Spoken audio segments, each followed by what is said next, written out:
나는 누구인가? 살면서 한 번쯤은 우리 모두 스스로에게 던져봤을 질문이죠. 오늘 이 오래된 질문에 대한 답을 아주 특별한 지도를 통해서 한번 찾아가 보려고 합니다. 바로 성경이라는 지도 말이죠. 가만히 생각해보면 궁금해져요. 우리는 그냥 복잡하게 움직이는 살과 뼈로 된 덩어리일까요? 아니면 우리 눈에 보이는 이 육체 너머에 보이지 않는 무언가가 더 있는 걸까요? 이게 그냥 호기심 차원의 질문이 아니고요. 사실 인류가 아주 오랫동안 고민해온 정말 근본적인 질문입니다. 이 깊은 질문에 답하기 위해서 신학자들이 우리 내면 세계를 이해할 수 있는 세 가지 주요 지도를 제시해 왔거든요. 조금 복잡하게 들릴 수도 있지만 걱정 마세요. 이 지도들이 우리가 누구인지 이해하는데 아주 흥미로운 길잡이가 되어줄 겁니다. 자, 첫 번째 지도부터 함께 펼쳐볼까요?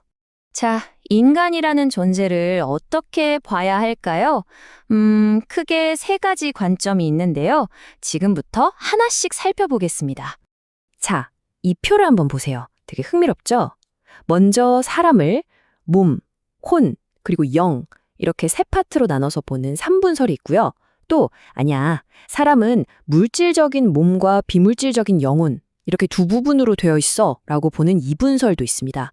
마지막으로는 인간은 그냥 나눌 수 없는 하나의 통일된 존재야 라고 보는 단일설도 있네요.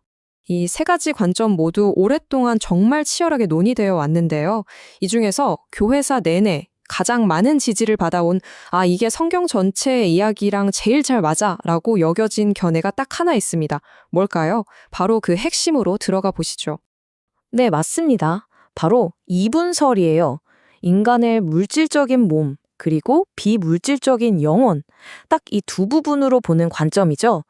왜 그렇게 많은 신학자들이 이 관점이 가장 설득력이 있다고 생각했는지 지금부터 그 이유를 한번 제대로 파헤쳐 보겠습니다. 핵심은 아주 간단합니다. 우리 인간은 이렇게 눈에 보이는 물질적인 몸이 있고 또 눈에는 보이지 않지만 우리 안에 있는 비물질적인 영혼 또는 영, 이렇게 딱 두 가지로 이루어져 있다는 거예요. 여기서 되게 재미있는 포인트가 하나 있는데요. 유명한 신학자 웨인 그루뎀이 이런 말을 했어요. 성경에서 혼이다, 영이다 하는 단어들이 나올 때 이게 꼭 서로 다른 두 개를 말하는 게 아닐 수 있다는 거죠. 뭐랄까, 같은 대상을 그냥 다른 이름으로 부르는 것처럼요. 지금 이 표를 보시면 그게 더 확실해지는데요. 보세요. 혼에 해당하는 히브리어나 헬라어 단어는 살아있는 사람 전체를 가리킬 때도 쓰이고요. 또 영에 해당하는 단어들은 우리에게 생명을 주는 비물질적인 부분을 묘사할 때 쓰여요. 근데 진짜 중요한 건 뭐냐면 성경에서는 이 둘을 이건 혼, 저건 영 이렇게 칼같이 나누지 않고 그냥 종종 같은 의미로 쓴다는 거예요. 결국 둘 다 우리의 보이지 않는 내면을 가리키는 말이라는 거죠. 그리고 이런 관점이 갑자기 툭 튀어나온 게 아니에요. 사실 교회사 거의 전반에 걸쳐서 이게 다수 의견이었고요. 특히 종교개혁과 존 칼빈 같은 정말 중요한 신학자들도 이 이분설이야말로 성경의 전체적인 가르침과 가장 잘 들어맞는다고 확신했거든요. 자, 그럼 이런 질문이 생기죠. 그래서 이게 뭐가 그렇게 중요한데? 아니, 그냥 신학자들이 자기들끼리 하는 말싸움 아닌가 싶을 수도 있잖아요. 근데 아닙니다.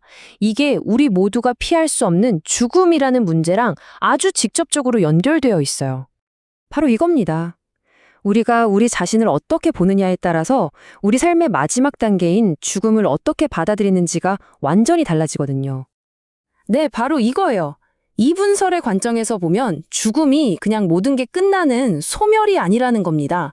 오히려 완전히 새로운 시작을 위한 하나의 과정이라는 정말 놀라운 희망을 우리한테 보여주는 거죠. 성경 전도서에 나오는 이 구절이 이 관점을 정말 시적으로 잘 보여주는데요. 흙은 여전히 땅으로 돌아가고 영은 그것을 주신 하나님께로 돌아가기 전에 기억하라. 어때요? 우리의 몸과 영혼이 죽음 이후에 각각 다른 여정을 떠난다는 게 정말 명확하게 보이죠? 자, 그럼 그 여정이 어떻게 되는지 한번 따라가 볼까요? 첫 번째, 죽음의 순간에 우리의 몸과 영혼이 잠시 떨어지게 됩니다. 두 번째, 중간 상태라고 부르는 이 시기에 우리 영혼은 그냥 잠들어 버리는 게 아니라 의식을 그대로 가진 채로 하나님과 함께 있어요. 그리고 마지막 세 번째, 마침내 부활의 그날이 오면 우리 영혼이 새롭고 영광스러운 몸과 다시 만나서 영원한 삶을 시작하게 되는 거죠. 이게 바로 성경이 우리에게 약속하는 놀라운 소망의 여정입니다. 자, 근데 여기서 잠깐 진짜 중요한 포인트가 하나 있어요. 혹시 지금까지 들으시면서 그럼 영혼이 진짜고 우리 몸은 그냥 일시적인 껍데기 같은 거구나 이렇게 생각하셨다면 그건 정말 큰 오해입니다. 성경이 우리에게 보여주는 마지막 그림은요, 영혼만 둥둥 떠다니는 그런 유령 같은 모습이 아니에요. 영혼과 육체가 완벽하게 하나가 된 온전하고 통합된 한 사람의 모습입니다. 다시 말해서 우리 몸은 영혼을 가두는 감옥 같은 게 아니라 영혼의 가장 소중한 파트너인 거죠. 한번 생각해 보세요. 애초에 하나님께서 우리 몸을 만드시고 뭐라고 하셨죠? 보시기에 참 좋았다 라고 하셨어요. 그리고 기독교 신앙의 심장이라고 할 수 있는 예수님의 부활. 이것도 영혼만 부활한 게 아니라 몸이 다시 살아난 육체적인 부활이었잖아요. 이게 바로 우리 몸이 얼마나 소중한지를 보여주는 가장 확실한 증거 아니겠어요? 결국 우리의 최종적인 소망은 몸을 버리는 게 아니라 오히려 더 영광스러운 새 몸을 입고 영원히 사는 겁니다. 자, 결론은 이겁니다. 우리는 육체라는 감옥에 갇힌 불쌍한 영혼이 아니에요.